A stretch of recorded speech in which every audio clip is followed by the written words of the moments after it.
It is official, Facci. The Indiana Pacers have moved on from Malcolm Brogdon after a couple of years here with the Indiana Pacers. Brogdon is heading to the Boston Celtics for 5 players. Big trade here, Facci, for Indiana. They also get back a 2023 first-round pick from Boston. What are your thoughts on this deal?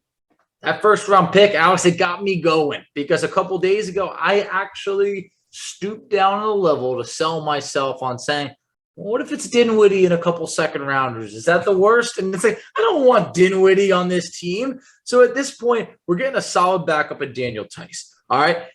Nesmith, I think, as a former lottery pick, the guy could shoot the three ball, never really got a fair shot in Boston. So can't judge him off just what you see in the stat sheet. But a first round pick, that's everything right over here. A 2023 first-round pick might not be a great one, but Alex, it's the third first-round pick that the Pacers have in place for next year, what's expected to be a very good draft class. Yeah, there's no doubt about it. Once the Pacers traded for Tyrese Halliburton, the writing was on the wall. Malcolm Brogdon was no longer going to be a Pacer.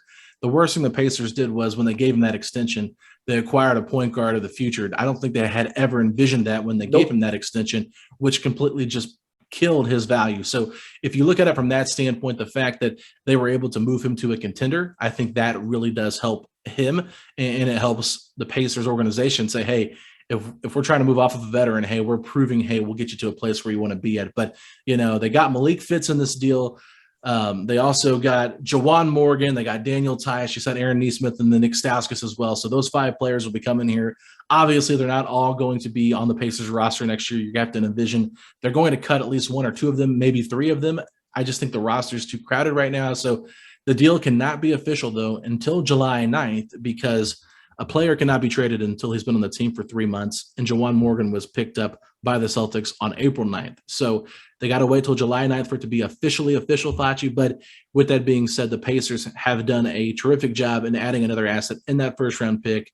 And now with those 3 picks, they can continue to rebuild this roster and hopefully get some leverage in the next year's draft, which is supposed to be a loaded class. The Pacers have set themselves up fantastically because next year, after this upcoming season, the Pacers will have cleared off about $34 million that was owed to Malcolm Brogdon, in terms of while you'll still have Tice on contract for 2 more seasons. There is a club option for the 3rd year.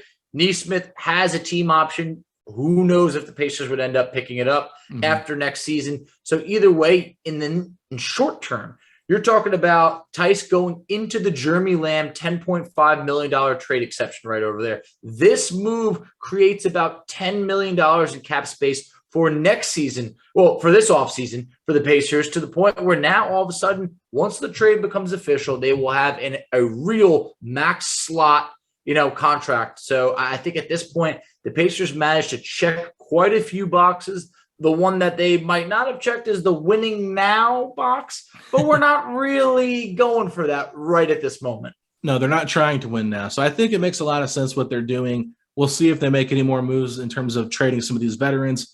Bob Kravitz, who was on with JMV before we recorded this video around 3:15 on Friday afternoon, did say he does believe that there are some legs and there is some smoke to the Indiana Pacers' interest in DeAndre Ayton.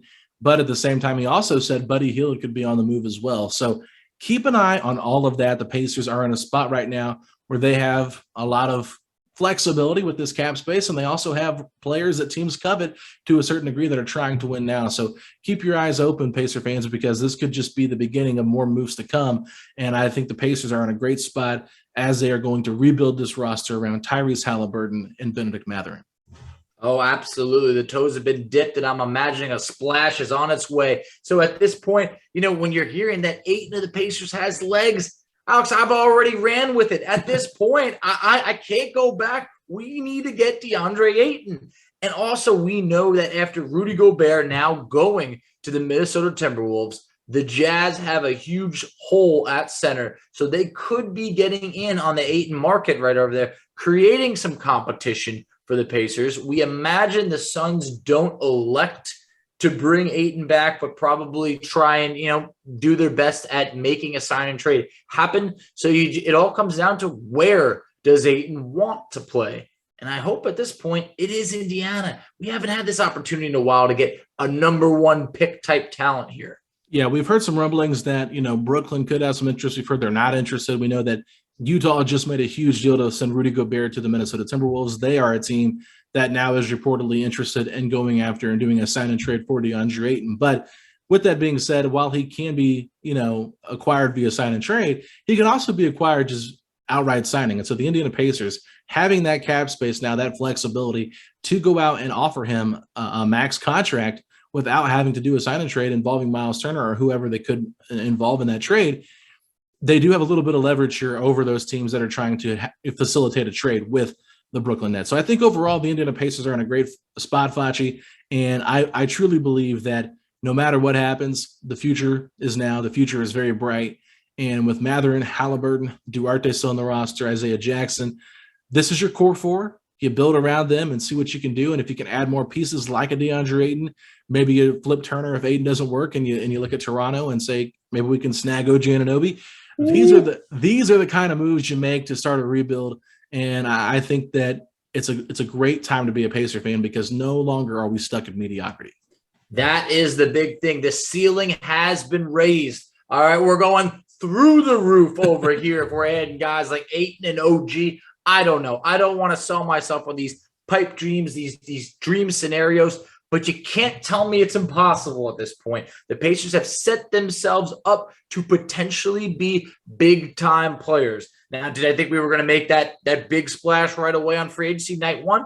I did. But at the same point, the game ain't over. All right, we got time. Free agency is nowhere close to being done. So don't count the Pacers out just because they haven't made all these crazy moves. They made a very substantial move today in getting Malcolm Brogdon off the books and acquiring a couple assets, a first-round pick, a backup center, Nesmith, who knows? Yeah, it's an exciting time to be a Pacer fan, like I said. And Malcolm Brogdon, as we close this out, had an interview with Jared Weiss from The Athletic and said the Pacers were really good at facilitating a deal and sending me somewhere I could win. I am very much appreciative of how the Pacers have handled things. He also said, I'm looking to win a championship.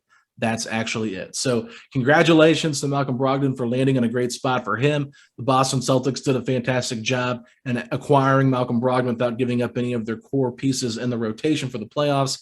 There was reported rumors out there that the Pacers were trying to get Grant Williams back in a deal from Jake Fisher, but that did not happen. So they keep Grant Williams. They also are going to pick up Danilo Gallinari once he's bought out from the Spurs. So watch out for the Boston Celtics. They could be back in the NBA Finals again next year. But Facci, with that being said, the Pacers now are in a great spot. If you're excited for where the Pacers are at in this rebuild that's coming, then say these three words. Let's go, Pacers!